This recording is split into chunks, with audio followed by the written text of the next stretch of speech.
subhanallah seorang baik.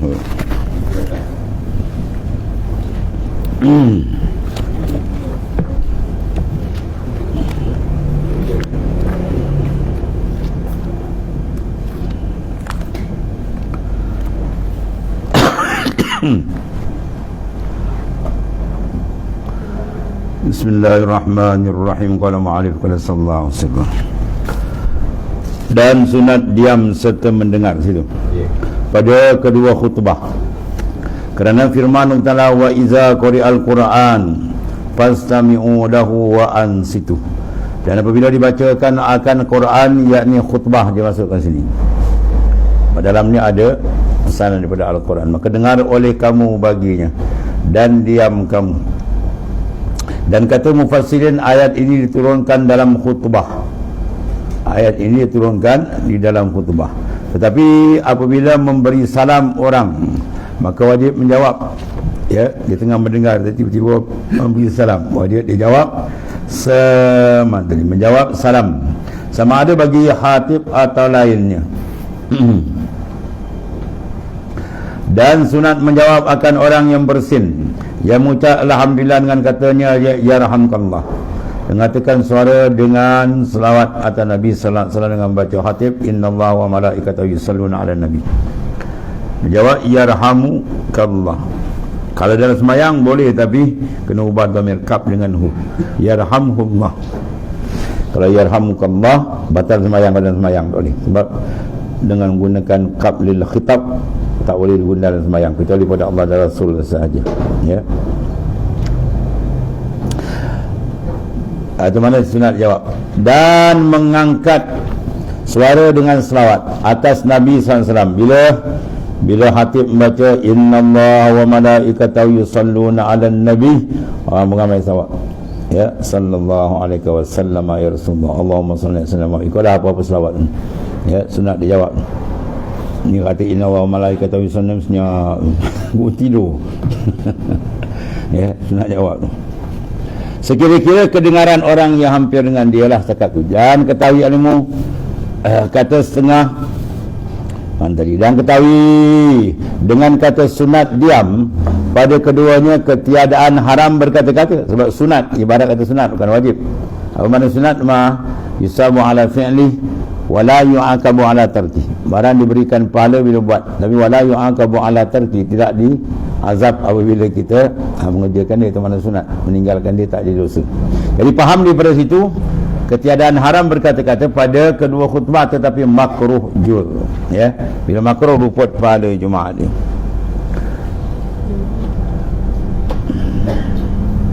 Dan tiada makruh membaca hadis. Apa hadis? Iza qulta li sahibik wal imamu yaktubu yaumal qiyam yaumal jum'ah ansit faqad lagauta.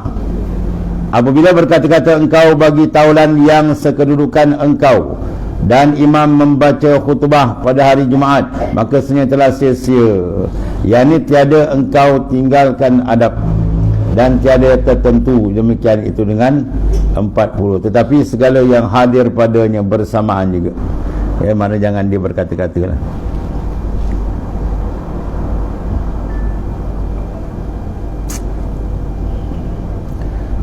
Dan tiada makruh berkata dahulu daripada khutbah. Dan dikala kemudian daripada duduk di atas mimbar, kemudian hati dah duduk tapi dia belum start baca lagi, tak apa, ya. Dan kemudian daripada khutbah, dah habis khutbah cakap, itu tak apa. Dan tiada makruh pada berkata orang yang baru masuk ke masjid melainkan sudah mengambil tempat. Dan tiada makruh pada berkata orang yang baru masuk ke masjid melainkan sudah mengambil tempat, makruh. Dan duduk ia padanya, kerana bahawasanya dahulu daripada demikian itu berkendak berkata-kata pada ghalibnya. Dan tiada haram atas khatib berkata sekali-kali, khatib tak apa. Dan adalah berkata-kata pada hal khatib membaca dua khutbah itu makruh tanziyah. Mana makruh yang disucikan daripada haram, itu mana tanzih. Pada kaul jadi, mana pada kaul pendapat baru Imam Syafi'i, mana di Mesir. Ada pun pada kaul qadim muafakat bagi Imam Malik, ya, yang tiga ialah haram. pendapat Imam Malik dan tiga mazhab itulah mana haram berkata-kata ketika Khatib baca khutbah. Ada pun Imam Syafi'i maka hukum dia makruh saja. Sebab ketika Sayyidina Osman masuk dan Sayyidina Umar sedang membaca khutbah, itu ada dua hukum itu. Jadi keadaan Sayyidina Osman masuk tu keadaan orang tak mandi kan. Nampak kuyu letih. Jadi Sayyidina Umar kali khutbah dia tegur, "Ya Osman, kamu mandi atau tidak?" Sayyidina Osman pun jawab, "Tak mandi." Sayyidina Osman pun tak bangun, dia duduk. Bermakna hasil dapat dua hukum bahawa mandi adalah sunat, dia tak wajib. Kemudian berkata itu Sayyidina Osman jawab, "Otomatis tak sampai peringkat haram, jadikan makruh." Habis.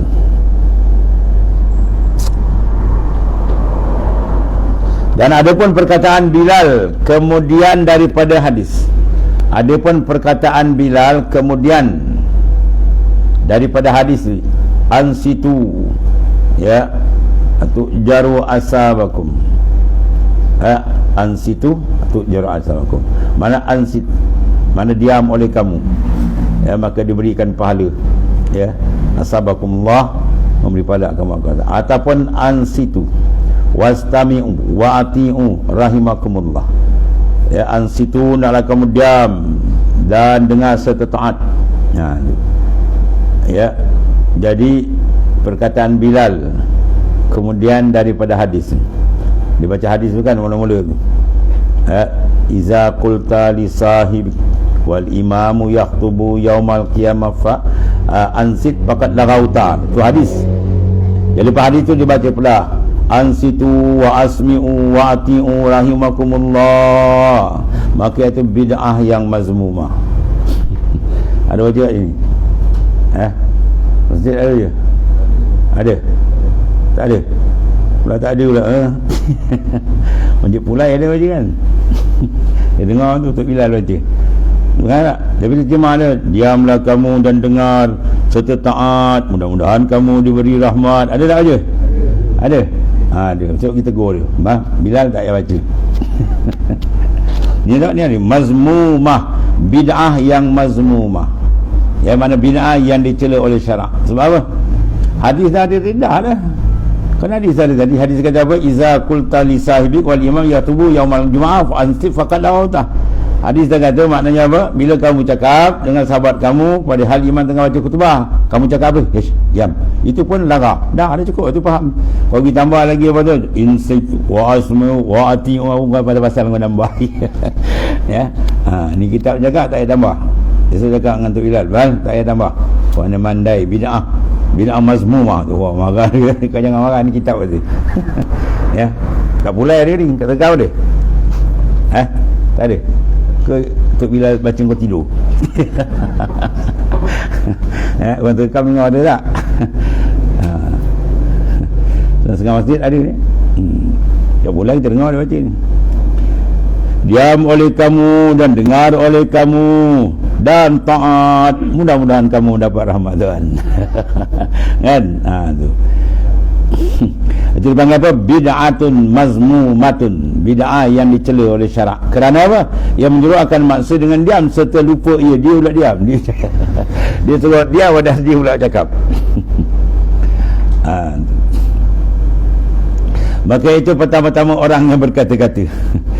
Dan dalam hadis iza qulta li sahibik sampai akhir, ila teman ila akhir, adalah Nabi SAW bersabda, ya, sebelum ia naik di atas mimbar tak bola, maka adalah berkata-kata bila terkala khatib tetap di atas mimbar itu bid'ah yang kebajikan pula, seperti membaca ayat, kerana adalah padanya menggemarkan pada selawat atas Nabi SAW pada hari itu, dituntut dengan membanyakkan, ya, banyak selawat, dan pada membaca hadis memberi pengajaran segala mukallaf dengan menjauhkan berkata-kata yang makruh atau yang haram, ya, pada waktu itu. Ada dua pendapat, satu yang makruh atau haram. Pemula kemudian daripada duduk khatib atas mimbar itu sunat bang seorang jua. Ada pun yang dahulu dinamakan oleh awal di atas mimbar yang telah mengadakan dia oleh Sayyidina Uthman, ya, yang dahulu dinamakan bang awal, ya, di atas menara tu, silap, bang awal. Kemudian bang kedua tu bang kedua, Itu zaman Sayyidina Osman. Zaman Rasulullah tak ada tu. Dalam masa Rasulullah bang sekali tu, terus naik khutbah je. Dia Sayyidina Osman tambah bang tu bid'ah tu, tapi bid'ah sana. Ya. Tuan Mufti Tinggi Selangor dulu, Tuan apa? Tuan Haji Ghazali tadi. Bila Wahabi berdebat dengan dia bawa kisah ni. Rasulullah baca khutbah hari Jumaat, Rasulullah bang berapa kali? Sekali. Sayyidina Osman bang berapa kali? 2 kali. Sayyidina Osman bid'ah tak? Habis Sayyidina Osman masuk neraka gitu. Dia tanya tu putih-putih kawan, tak boleh jawab pada bom pingsan. Betul buat hospital meninggal. Oh dahsyat. Dia buat sampai mati kawan.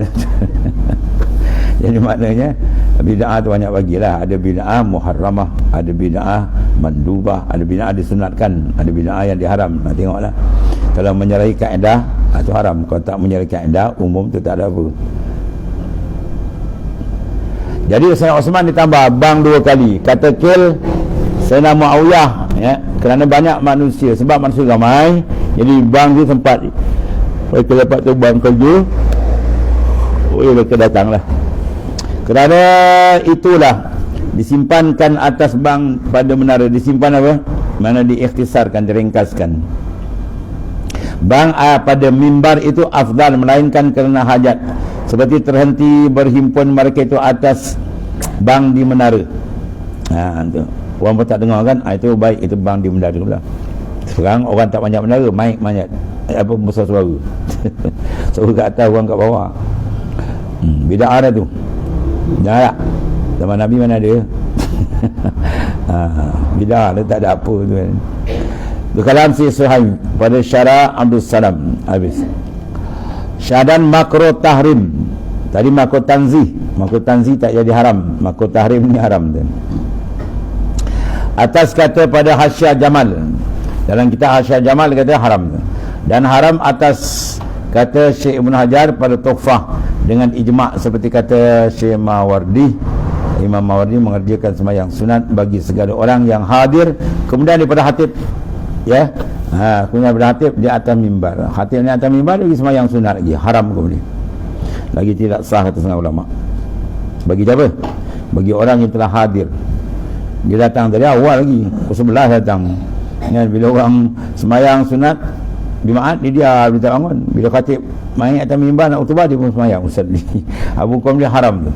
Sebab dia berpaling daripada mendengar khutbah.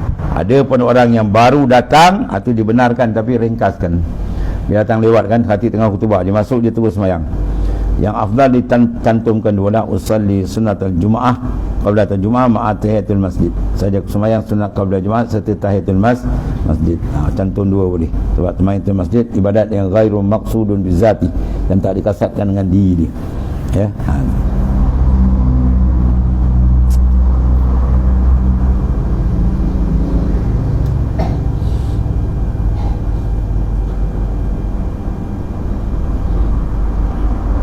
Dan kalau tiada mendengar khutbah sekalipun, yakni tiada mendengar sekali-kali sekalipun, kerana masyghul ia daripadanya dengan rupa ibadah, bersalahan berkata-kata tiada haram. Kerana orang yang berkata-kata tiada dinamakan berpaling, ya, tak dinamakan berpaling. Sekali-kali dan lain memutuskan perkataan. Adapun kalau di sembahyang tu nampak sangat kan 2 rakaat tu, dan dia berpaling, tak nak dengar khutbah pula. Sebab tu diharamkan bagi orang yang dah lama datang. Adapun orang yang baru datang dan dia datang khatib setengah baca khutbah, boleh dia sembahyang, tapi sembahyang yang ringan sajalah, ya. Habis. Dan tawaf itu tiada seperti sembahyang, ya. Tawaf dia tak seperti sembahyang, dia boleh bercakap tapi tak batal seperti sembahyang. Dan sujud tilawah dan sujud syukur seperti tawaf. Atas kata Syekh Ibn Hajar, bersalahan yang disebutkan pada Hasyiah Jamal, keduanya seperti sembahyang.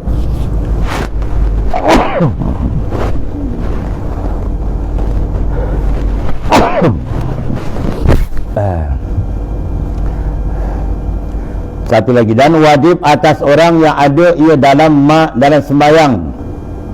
Dia tengah sembahyang, ya, kemudian naik khatib di atas mimbar dan duduk ia pada mimbar. Wajib apa tu? Meringankan. Waktu ada meringan, mensegerakan dia Jika memanjang dia maka haram, lagi batal semayang. Ya, dia tengah semayang, khatib pun naik. Khatib naik je, terus dia kena tukar, pendekkan semayang. Jangan ditasbih sampai sebelah kali. Kan? Atau ditarik pula surah panjang dah. Habis. Jadi haram lagi batal tu. Dia ibadat ada haram tak batal, ada haram batal. Di sini haram lagi batal, double hukum. Ya. Kalau orang yang berjual beli ketika sembahyang Jumaat, dia tak pergi sembahyang Jumaat, dia jual beli, hukum dia haram tapi sah. Dia lain ni. Dia tak pergi Jumaat. Ya. Sebab dalam ayat atau surah apa? Wataraku. Dalam ayat atau Allah kata apa? Tidak penting. Apabila izanu dia salah, apabila disuruh kamu pada Jumaat, hendaklah kamu pergi. Wazarul bai', dan hendaklah kamu tinggalkan jual beli. Jadi tinggal jual itu maknanya apa? Haram dia berniaga. Tapi perniagaan tu sah tak? Sah. Sebab ibadat semayang tajuk lain, ada pun ni tajuk lain, tajuk jual beli. Tapi tak ada berkat lah. Ada pun sini tu haram lagi tak sah. Banyak ni haram tak sah. Contoh lagi apa haram tidak sah? Puasa pada hari raya yang pertama, sama ada hari raya fitrah atau hari raya haji. Hari raya puasa atau hari haji, hari pertama tu. Sebab tu Allah Ta'ala jamu, berpaling daripada jamuan Tuhan. Maka hukum dia apa? Haram satu, kemudian tak sah. Penat dah lah haram, tak sah lagi, penat puasa. Itu maknanya dia kena ikut cara dia. Yang ni haram lagi tak sah, batal semayang. Kena ia seperti memulai semayang. Ya, yang lain. Mana dia panjang tu macam dia mulai sembahyang lain. Manakala haram ia sembahyang, maka tidak sah sembahyangnya. Ya. Dan diistisnakan daripada haram sembahyang bagi orang yang masuk ke masjid pada hal khatib duduk atas mimbar. Dia masuk masjid, dia datang lewat. Khatib tengah tu khutbah. Baru dia sunat ia sembahyang 2 rakaat sunat Jumaat. Jikalau belum lagi ia sembahyangkan dia atau niatkan sertanya tahiyatul masjid. Boleh tu? Niat atau tu takhir, mana dia boleh pilih. Niatkan serta, bermakna 2 sekali. Sembahyang sunat Jumaat serta tahiyatul masjid.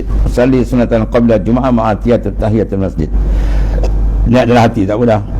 Tak payah faham tak apa. Saja aku sembahyang sunat qabla Jumaat serta tahiyatul masjid.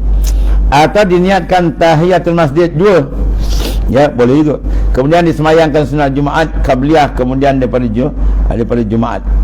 Kemudian daripada Jumaat sekarang disemayang sunat qabliyah. Mana itu afdal, boleh. Sebab di semayang rawatib dia ada kaedah pelik sikit kan.